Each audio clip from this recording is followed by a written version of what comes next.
Hey there, my name is Megan and welcome to my channel, or welcome back.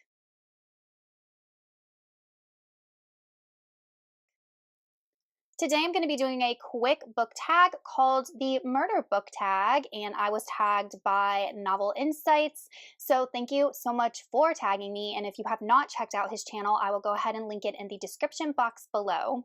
This tag is all about how we as readers treat our beautiful physical books. But before we go ahead and get on into the prompts, if you're not already subscribed to my channel, please consider hitting that subscribe button to show my channel a little bit of love. Prompt 1 is, what are your thoughts on breaking the spines of books? For me, personally, I don't like doing this because it makes the pages fall out, but sometimes it's inevitable when you have those really thick mass market paperbacks. It's just gonna happen. Case in point, Wise Man's Fear by Patrick Rothfuss. I have the small paperback version, so obviously when reading this, it is really hard not to break the spine. But I also don't like breaking the spine because it just makes the book a little bit less visually appealing when it's on my shelf. But like I said, sometimes it's inevitable. I just don't purposely do it. Prompt 2 is, do you use bookmarks or do you dog ear pages? I normally use some sort of bookmark. I'm currently reading Phantasma by Kaylee Smith, and obviously I got my bookmark to mark my place. I only dog ear books that I really don't care if they get messed up, because either they're an old copy, they're already damaged, or I plan on replacing it at some point, or I have a duplicate copy of that book. Prompt 3 is page tearing or ripping, and my goodness, who does that, and why would you do that? I don't understand. If you're ripping the pages out of the books, then how are you going to read the book? You're missing an entire part of the plot. That just, I don't even know who does that.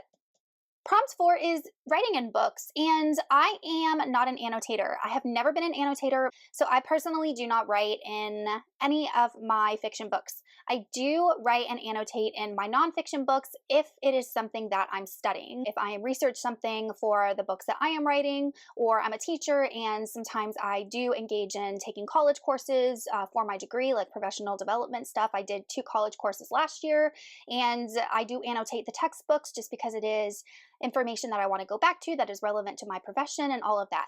But as for my fiction books, I never annotate them, and my nonfiction books only if it is related to something that I am learning or researching or a class I'm taking.